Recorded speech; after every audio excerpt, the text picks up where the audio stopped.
arakoze umuyobozi udutangirije iri somo iri shuri ku mugaragaro. Ntabwo ngiye kutubatindira rero, ibyinshi yabivuze, mwumvise impanuro yabahaye, nimuzikurikiza muzamenya umuziki. Nababwira ko rero kuri YouTube nabo hari abantu narisanzwe mpa amasomo kuri YouTube, ariko ari amasomo nabateguriye atari aya ngaya twigana hano n'abanyeshuri mu ishuri. Ndagira ngo mbabwire ko naryo iri somo tuzajya twigana hano turi muri classe n'abandi banyeshuri rero rizajya rica kuri YouTube. Ya yindi musanzwe muzi, abari basanzwe bayizi, ni iyi ngiyi Theo UBS and Music.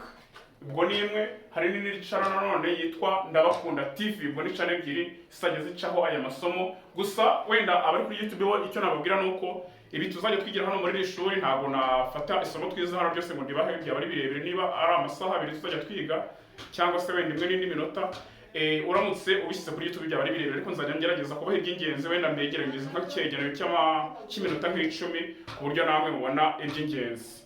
Rero kanze twihute.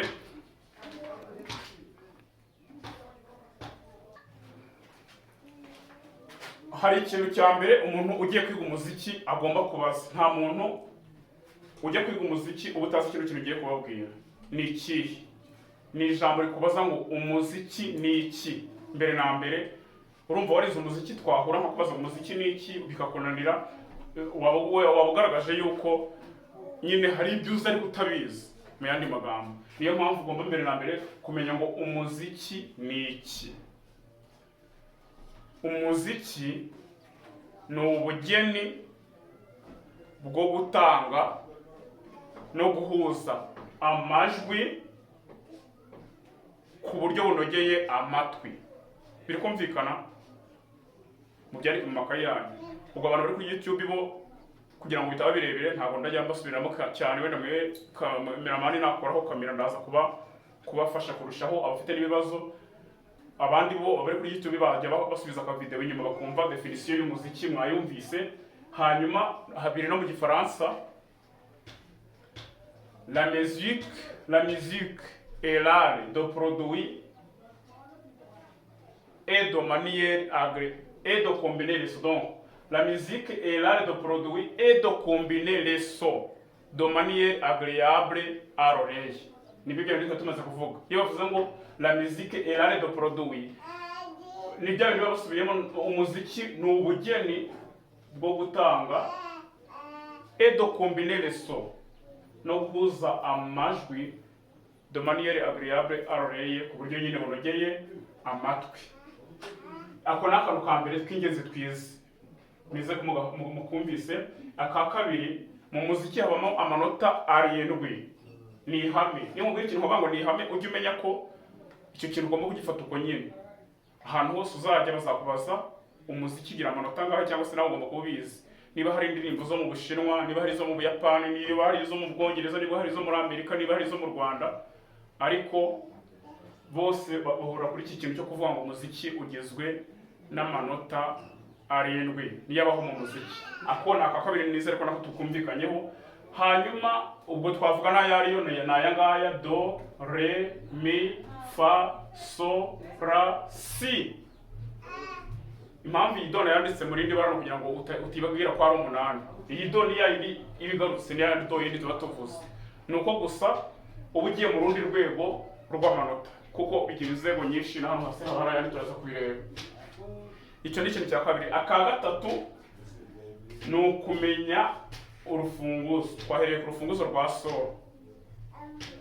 Urufunguzo rwa solo ni runo nashushanyije hano, buri wese ari buze arushushanya hano ku kibaho, nkuko hari n'abari bamaze kubikora mu kanya.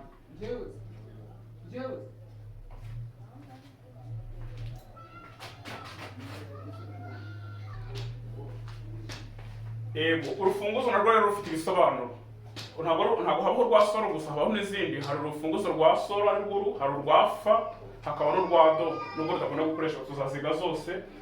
Urufunguzo rero definition yarwo ni iyi. Ibisobanuro by'urufunguzo: urufunguzo ni ikimenyetso gishyirwa kuri muhundwanota. Ubwo muhundwanota tugiye kuyibona mu kanya. Aho icyo kimenyetso gifungurirwa, amanota yose ari kuri uwo murongo agafata izina ry'urwo rufunguzo. Birumvikana?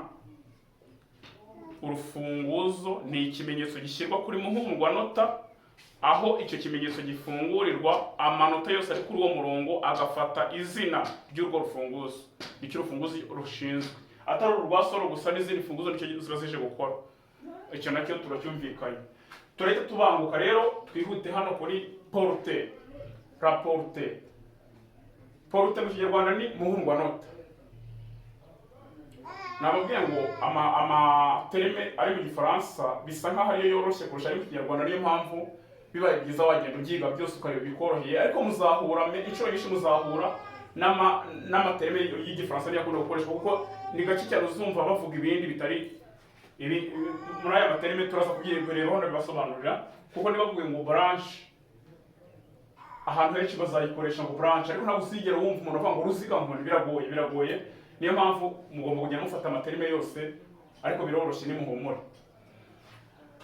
Rapporte rero ariyo muhundwanota. Muhundwanota rero noneho ni iki?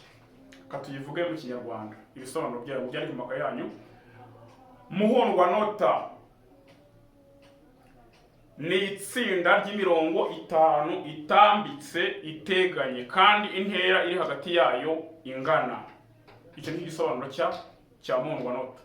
Mu byari mu makaye yanyu ndaza turabisubiramo kugira ngo abantu kuri YouTube tutabarambira nabo bagende babyumva cyane, ko bafite amahirwe yo kugenda basubiza inyuma izi video kugira ngo bumve neza uko twasobanuye ibintu.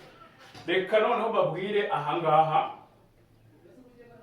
ibi mwari maze kubyandika mu kanya, ariko porte ni iyi ngiyi. Uyu murongo 1 2 3 4 5 nuko nguko rwa rufunguzo nibwo twazanye turushyira ahangaha. Dore rufungurwa ku murongo wa 2, bisobanuye ko amanota yose azaba ari hano kuri uyu murongo, kuri uyu nguyu yose yaba ari so, ari kuri uyu murongo wa 2 urufunguzo rufungurirwamo. Nuko nguko bimeze. Ubwo rero ndagira ngo mumaze mubyandike mu makaye yanyu.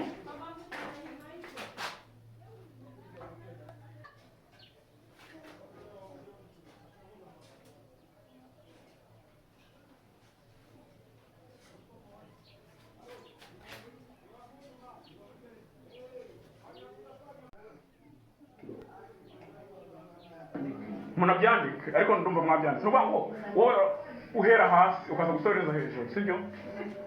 Do, sibyo? Urumva itanu hasi? Do, re, mi, fa, sol, la, si, do, do, si, la, sol, fa, mi, re, do. Ubwo mugiye kubivuga ntabafashije, tubone kubivuga buri wese ku giti cye.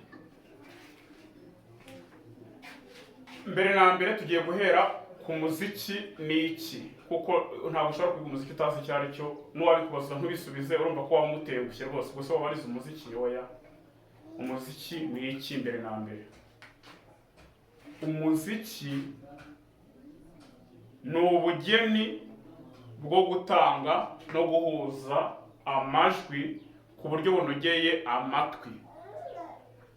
Ndaza turongera tugira umwanya wo kujya kubiganiraho cyane. Ndagira ngo abantu bari kuri YouTube bo bafite n'ubwo bushobozi bwo kugenda basubiza video inyuma bakumva ibyo twavuze. Mwebwe na turabisobanura kurusha twihuse.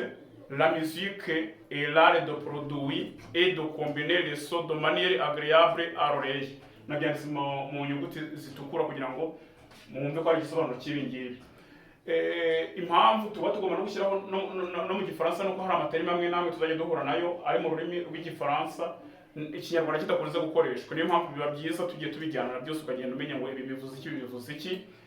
Bon, la musique est l'art de produire. Ubwo la musique est l'art de produire nuko ngo umuziki ni ubugeni bwo gutanga et de combiner les sons de manière agréable à l'oreille, no guhuza amajwi ku buryo bunogeye amatwi. Akantu ka gatatu, mu muziki habamo amanota 7. Ibyo ngibyo ko bifata nk'ihame. Impamvu mvuze ngo ni nk'ihame ni iki? Nuko ubwo izi ndirimbo zose mwumva ku mateleviziyo, kuri social media, mu Buyapani, mu Bushinwa, muri Amerika, hehe mukumva indirimbo ziranyuranye, ni nyinshi ntiwanazibara, ariko buriya ziba ziri mu manota 7.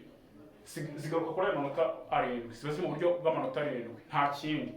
Niyo mpamvu ari